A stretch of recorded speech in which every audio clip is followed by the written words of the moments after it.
based dun sa last podcast episode natin, naka-premiere tayo eh. Wow! So, ibig sabihin may live chat. So, may nag-live chat naman at may nakinood sa atin. So, gustong-gusto ko yung tanong niya. Sabi niya dito, ano ang pet peeve nyo sa isa't isa kapag nagta-travel? Grabe, pag-aawain pa tayo. Sino yan, ha? Shout out sa'yo. Guys, nagpa-premiere pala kami every 5:10 p.m. Monday ng ating podcast. So, kung gusto nyo maki-live, nood, pati live chat, sabay tayo manood, tsaka yun, mag-usap tayo sa chat. Kaya doon namin nakuha yung question na yun. Pero bago natin sagutin yan, welcome kayo dito sa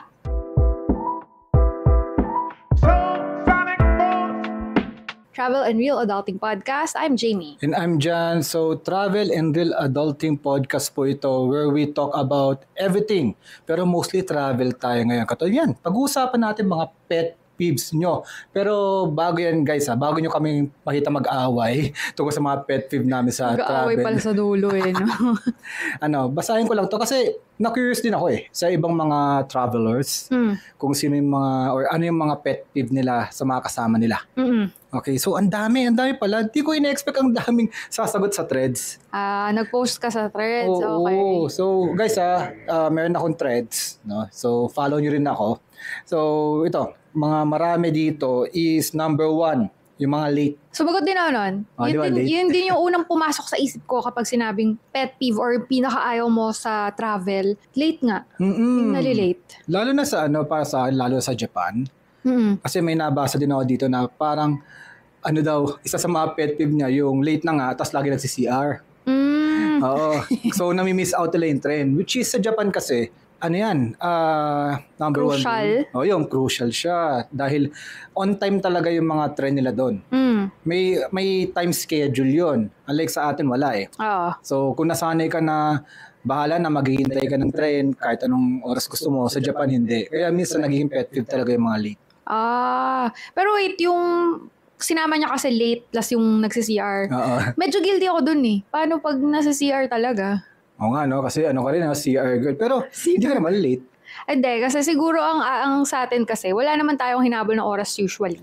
Yun. Madalas is parang flexible. Flexible talaga tayo. Kaya okay lang medyo yun. Pero ang minimin kong late yung tipong hindi magsa-start yung lakad pag hindi kumpleto. Oo. So, tapos nag-set kayo ng oras, magbabarkada kayo, ganyan. Nag-set kayo ng oras na dapat 10 a.m. nandito na sa meeting place. Pero merong iba, 10 a.m. on the way pa lang. O kaya naman, 10 a.m. sasabihin on the way, pero ang totoo, paalis pa lang. Naliligo pa lang yun. Or naliligo, gano'n. On the way pala siya from kwarto, papuntang CR nila, para maligo. Hindi nalinaw. Oo. Yun yung mga sobrang kups na kups ako. Hindi ko sila matiis. So, I'd rather tayong dalawa na lang ang gumala kasi at least less chance of may malilate. Dalawa lang tayo. Oo nga eh. Pag sa group talaga, hindi maiiwasan. Kaya usually talaga, we are traveling as a couple, nabira yung may group. Pero recently, ang ganda ng group na nasalihan natin. Wow, kala mo na group tour eh, no? With friends naman. Sa Bali. So, watch our Bali vlogs. Patapos na yun. Wala akong nakitang late doon or something. Walang pasaway. Walang pasaway. Yeah. Diba? So, dun, sa punctuality, wala. Kasi, I don't know, baka may, may ugali kasi content creators din sila guys katulad namin. Tas mahilig din talaga mag-travel. So parang they valued, the oras, pati yung effort ng isa't isa na magkikita dito. So susunod talaga, ganon. Siguro kung ganon lahat, edi walang problema. Tsaka isa pa, medyo naman tayo sa time natin talaga. Tsaka parang may pagka-impromptu ba or something. Flexible nga. Ayun, flexible na rin naman. Di ba kaya sinabi ni Doc sa atin, gusto daw yung pace natin. Ganon. So, siguro kaya ganon din. Yeah, okay, yun. So, number 1 yun. Nakaka-relate ba kayo doon? Comment down below. Wow. Kung pati kayo, ayaw nyo ng late. Parang normal lang na ayaw yun. Pero kasi, di ba, sorry Filipino time kasi nauso. Sana wala nang ganun. Sana walang Filipino time. Parang ang negative. Tama. Next. Nakita ko lang, nag-comment pala dito si mga ka-eats. Ngayon ko lang nakita. Oo. Sabi niya, ayoko yung maingay sa video. Charis! Loko-loko to. Joke lang ba yun? Joke lang yan siguro. Kasi tayo yung medyo maingay sa video na magsasalita dahil nagvo-vlog tayo. Guys, hindi maingay in a sense na buong, kunyari restaurant, makakarinig sa amin. Hindi. Ibig sabihin siguro niya madaldal dahil nga nagvo-vlog. Pero I think sarcasm lang. Nagjo-joke lang siya dyan. Siguro. Pero yung nga, ano rin kasi, pag nagpa-vlog tayo, may mga sarili-sarili din tayong space nun eh. Tsaka, space, press, both. Sige na nga. Yung kasi, parang nire-respeto din natin yung nagpa-vlog eh. Minsan nagkakakuhaan ng mga boses, pero hindi naman yung parang super invasive na yung Kaya siguro, makaka-relate yung mga content creator dyan. Pero kung hindi kayo content creator, ito, may dito napakahaba Haba niya na. Oo. So, isa-summarize ko na lang, pero lagi ko lang siguro dito. Mga sobrang kuripot.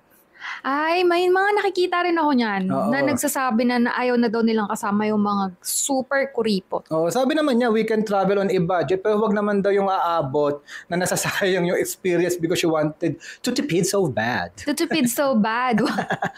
Yun. Gets ko naman siya. Sabi nga niya, parang dahil sa katipiran, hindi na na-experience yung culture, yung food. Ng isang importante yung food. Kaya nung sa Bali, kahit na medyo may kamahalan yung mga restaurant na kinainan natin compared sa masaya sabi nilang mura, okay lang sa akin kasi gusto ko lang matikman talaga eh. Diba? So, ganun. Naigets ko siya kasi parang may point. May mga nakasama na ba tayong mga kuripot sa travel? Wala namang super duper. Kuripot lang, pero hindi super kuripot. Hindi naman to the point na ma-affect tayo sa kakuriputan niya. Kunyari, sa food, for example, sama-sama kami kakain. Hindi naman kailangan pare-pares kayo ng order.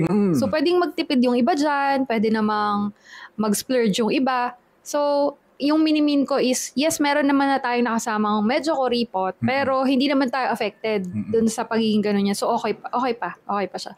Siguro yung sinasabi niyan is, yung parang halos wala nang samahan sa kanila. Oo. Lahat na lang nagpapas kasi nga, kuripot eh. Ayoko gumastos eh, gano'n. Yung sinabi niya dito kasi may mga nagbabaon ng food. Nagbabaon. Oo. Yun, yung tipid daw, nagsaseta daw sa mga process o binaon na food. Siguro yun yung mga canned good siguro. Yung mga nakikita natin siguro sa mga, di ko alam kung for clout yun o talagang totoo yun, yung mga nakikita natin mga travel videos na, for example lang sa isang amusement park, nagbaon ng canned goods, mga ganon. So, mga ganon. Siguro yun yung mga minimin ng tao. Pwede. Basta ako, kung hindi ako maapektuhan, okay lang magkuripot ka eh. Pero kung yun nga, kung masisira yung lakad dahil sa sobrang kuripot mo, tas together tayong nagplan, mababago bigla dahil kuripot ka, doon ako maiinis. Pero kung bahala ka, kung gusto mong mag-canned goods all the way, mag-packed meal all the way, ayaw mong mag-try ng food doon sa pinuntahan mo, trip mo yan, bahala ka. Okay. So dahil nasa food na tayo, ito isa nakita ko. Picky eater. Peaky Blinders! Diba? Okay, gets. Yung mga natin. Ayaw mag-try talaga at all. Kasi ikaw, believe nga kasi sa Bali, pati sa Thailand, diba? Mga herbs ang pagkain pero tinatry mo pa din eh. Yes! Diba? Ano ba naman yung sandali mo lang, subukan mo for once in your life or twice, malay mo magustuhan mo pa, diba? So, tsaka kasi para sa akin, experience kasama is food. So, you have to try it kung ano yung local food doon. Pag hindi mo yung tinry, parang kulang. Totoo. Parang kulang. Parang nanghina eh. Okay. Parang, pag, for example, sa Japan, madalas na tayo fast food. Oo. Hindi na siya cultural, di ba? Hindi na siya, hindi na siya yung traditional food nila. Pero, nung umpisa natin. Oo. Kasi, if, guys, hindi nyo pa alam, naka 9 times na kami sa Japan. 10th trip coming soon. Kaya siguro, hindi na kami super craving sa mga traditional food nila. Yeah. So, okay na sa amin fast food, ganyan. Tsaka nakikita mo naman na pag sinasama ka sa itinerary, yung parang, hindi naman sikat. Kumbaga, local food talaga eh. For example, yung pumunta tayo ng Sapporo, Genghis Khan, miso ramen, tapos pumunta tayo ng Hakodate, seafood ramen. Tapos, meron tayo yung sa Tokyo, yung kakaibang unagi. Yung traditional unagi talaga, hindi yung mala fast food na unagi kasi meron na nga. Diba? Gets. So, nagtatry talaga tayo ng parang homegrown specialty. May ganun eh. Local talaga. Local eats. Yun. in terms of balik tayo sa sinabi niya, siguro yung sinasabi niyang picky eater, yung talagang hindi mo mapapatry ng kahit anong food na outside their comfort zone. Meron akong isang nakasabay tayo. Nagulat ako when he said, pag nandito sa Japan, sushi lang kinakain namin. Ano yun? Medyo na-caught off guard ako. Kasi hindi naman natin sila kasamang kakain. Pero buti na lang. Pero ayun, nung narinig ko yun, okay. So hindi sila super adventurous sa food.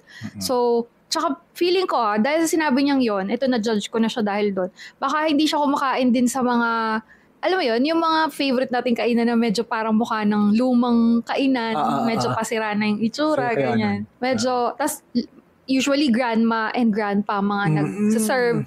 Yun yung mga gusto nating try, di ba? Feeling ko, hindi siya open doon. Pwede. Kasi sabi niya usually sushi kinakain lang namin dito sa Japan. Pero ito, malupit. Hindi ka picky eater. Thailand, kakain ka ba ng insekto nila? Hindi natin kinain yun Hindi natin kinain. Pero, guys, gusto kong kumain nun. Ang problema kasi, yung presyo, parang hindi tugma dun sa sa pag-try. Sa pag-try nun Parang, if I'm not mistaken, 50, 100 baht pa. Basta hindi ko tanggap yung presyo niya. Basta more than 100 pesos for isang stick ng... Actually, ilang grams ilang grams ba? Oo, kaya siya medyo may price. Wala silang tingi. Gets ko na. Oo, kumbaga... Mali-mali yung kwento nito. Oo nga. Sorry. Tumatanda na tayo. Nagiging makakalimutin na tayo. Nagets ko na kung bakit namin hindi na-try. Kasi nga, tama ka per gram siya or something. For example, 150 baht, napakadami. So that is around 200 plus pesos. Ang problema, gusto lang namin matry kahit isa o dalawa lang Wala silang tingi. Tama ba? Wala silang tingi, so hindi na kami nag-try dahil feeling namin masasayang lang. Oo. So parang hindi siya worth it. So okay nang ipas. Yun yung mga para sa akin okay lang. Pero nung pumunta tayong Palawan, Tamilok. Tamilok. Talimok. Tamilok yan. Nag-try ako nun. Yung iba hindi nagtatry nun. Ako mahilig ako sa exotic food, guys. Palaka, sa Pampanga. Talagang tinatry namin yun. Yeah, minsan may mga chest na hindi mo magugustuhan. Sablay. Kaya ngayon sa Thailand, sayang Gusto sana makatim kahit isa lang Yun lang naman ang gusto kaso ang mamahal So, wag na lang. Baka next time, pag may nakita kaming nahulog sa lapag. Kasi ipiprito na lang, no? Kadiri. Kung may tingi sana, na-try namin yan. Hindi namin maatim na medyo ganun yung price tapos ang dami. Hindi naman talaga namin balak ubusin. Talagang 1 to 2 pieces lang sana. Tapos wala pang kanin, parang pangtanggal lang basta. Snack lang ata talaga yun Oo snack na, feeling ko kasi mapait yung lasa. Ewan ko guys, may nakatikim na ba sa inyo ng ganon? No, mga insekto, fried insects sa Thailand. Yun. So ito, sabi niya, reklamador sa itinerary. Lol. Reklamador sa itinerary. Tag nyo nga kung sino yung kilala niyo. Sino ba yan? So ang dami, actually madami pa dito na parang tungkol sa itinerary. Yan, sabi nga ni Heian, I only travel with my family so walang reklamo sa itinerary. May ganun talaga. Ang dami tungkol sa itinerary. Tapos, alam ko si Rat Race Running nagkwento rin. Masyadong matagal mag-asikaso at may mga gusto isingit na punta na wala sa itinerary. Usually, so pag nadi-disrupt yung itinerary, yun yung pet peeve nila. Makes sense naman. I agree with you all. Kasi yung itinerary, yung gumawa nun, pinaghandaan niya yun Ni-research niya yun, pinaghandaan niya yun, in-effortan niya yun. Tapos, on the day of yung mismong araw ng trip nyo, magugulo for some reason. Valid reasons would be nagkasakit, na-injure, hindi talaga pwedeng ituloy. Hindi nahabol yung trend. Valid ba yun? Hindi, for example, kasi may mga instances na miss out mo yung trend. Kumbaga, hindi mo natansya yung oras ng parang kaya sa proper planning pa yun. Pero yung minimin kung talagang tanggap na hindi pwedeng ituloy yung o i-push yung itinerary is, yun nga, nagkasakit, may injury, emergency, ganito, ganyan. Pwede pa yun. Pero yung tipong masisira yung itinerary because of may nagtatantrum, may nagrereklamo na, ayoko dyan, di ko pala bet yan, or hindi naman ako mahilig sa mga Disney lang, wag niya nga yan, ganyan. Tapos dun pa, on the day itself, magrereklamo at magugulo yung plano, dun nakakainis. Di ba? Nakakainis talaga yun. So, nakarelate ako. Kasi even though hindi ako yung gumagawa ng itinerary natin ngayon. Pero dati kasi gumagawa ka. Yes. Ako yung tagagawa ng trips dati natin. Pati pag may barkada tayong kasama. Kaya alam ko din siya. Tsaka dati sumusud-sud lang ako sa'yo. Oo, baliktad na ngayon. Baliktad, no? Kaya guys, kung ikaw or girls, guys and girls, kung gumagawa kayo itinerary para sa mga jowa nyo, okay mag-alala, magbabaliktad din ang balang araw. Sana maranasan nyo rin na yung travel princess mode katulad ko ngayon. Di ba? Baliktad, dati ko travel prince ka. Travel king. Ito, nakakatawa to. Nag-aaway yung magjowa, kakainis, tas nag-iiyak pa si ate girl mo. Kadiri. Sorry. Ayoko nun. Parang magkaka-second hand embarrassment ako. Pag nakakita ako nung nag-aaway sa tabi ko. Nyari na lang sa nasa Japan tayo. No? Kita mo nag-aaway. Parang, dun kayo sa tabi. Huwag kayo dito. Sa loob pa ng tren, no? Ay, mas nakakaiyak kasi bawal mag-ingay dun. Basta, nag-empathize naman ako na baka may problema sila or whatever. Pero pag nakita mo sa public yun, medyo mahihiya ka for them eh. Di ba? Totoo so, yun. i-private nyo na lang yung away nyo. Kaya huwag mo na kayo mag-usap. Mag-chat-chat na lang kayo. Nag-chat no? Pero galit na galit yung mukha eh. At least hindi kayo maingay. Ito, may nakita ako dito. Naalala ko lang yung parang reel ni Kim Bulan about do sa malamang gag niya yun yung nagbabayad yung ako muna mag-aabono tapos di ka babayaran yun ganito from a friend pay mo muna ayun di ko na kinaya ulit I rather spend with fam na lang siguro may mga ilang beses ako nakitang ganito na parang papabayad tapos hindi na babayaran. Abono yun. Paabonohan muna. Bigay ko mamaya. Ganon. Marami yun. Ako, Diyos ko. Ang ayoko doon, bakit hindi ka kasi nag-prepare ng pambayad? Yes. Alam mo namang may trip kayo. Siguro, pwede naman kung wala kang barya, no? Pero pag nagkaroon ka na ng chance to pay, bayaran mo na agad. Huwag mo nang hintaying singiling ka. Kasi minsan yung taga-singil nahihiya rin. Siguro give them the benefit of the doubt na nakakalimutan nga nila. Pero nakakapikon pa rin Kasi may ganun din akong mga na-experience talaga Hanggang ngayon wala na? Hindi na nabayad? Yun? Hindi travel. Ibang bagay lang. Nangutang sa akin 100. Hanggang ngayon, kilala ko pa rin siya. Kumbaga, nakamarka na siya sa akin, si Boy 100. Mas matanda yun sa akin, pero tawag ko Boy 100.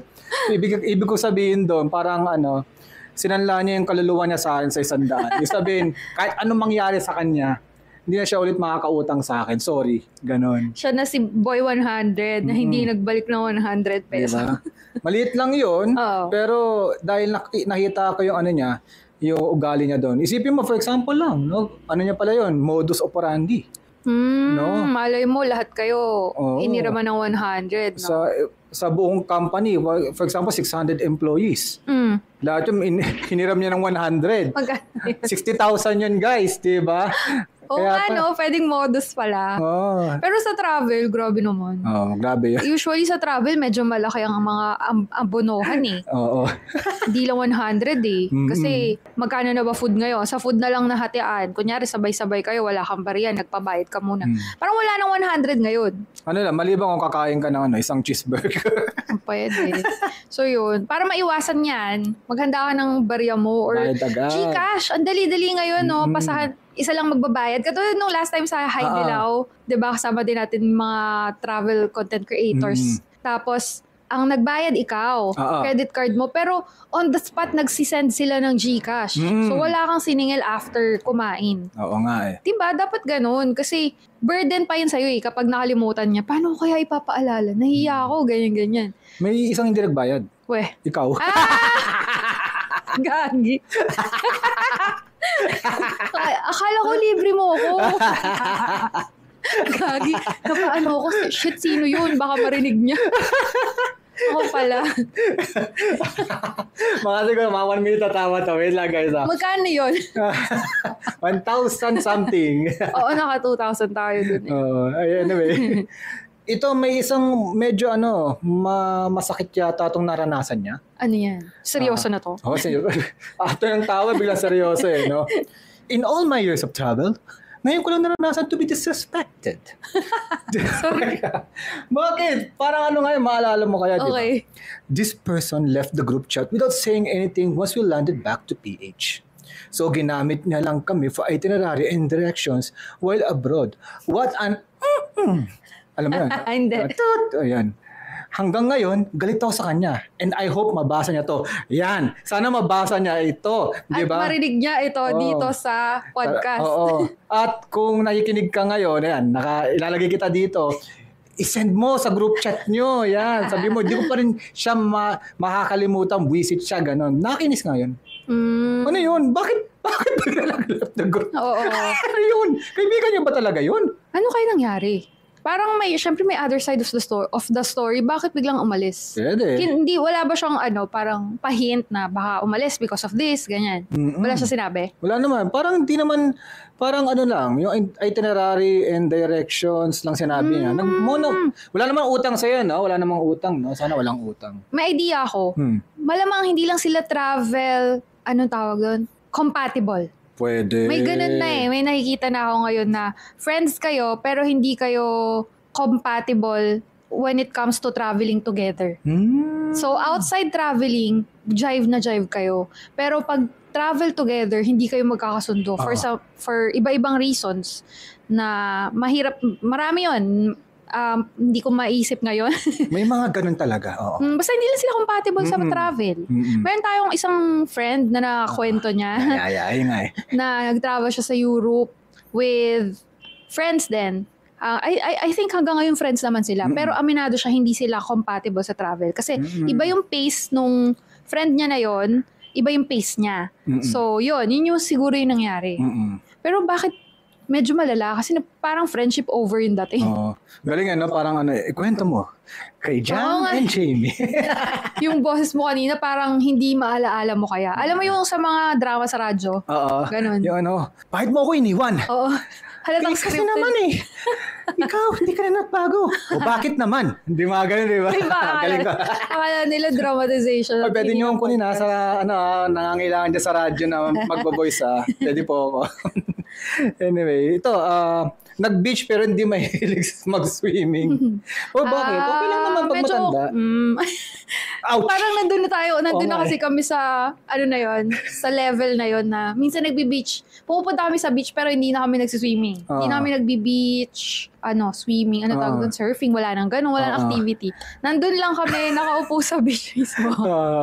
Tampisaw ng paa, ganun.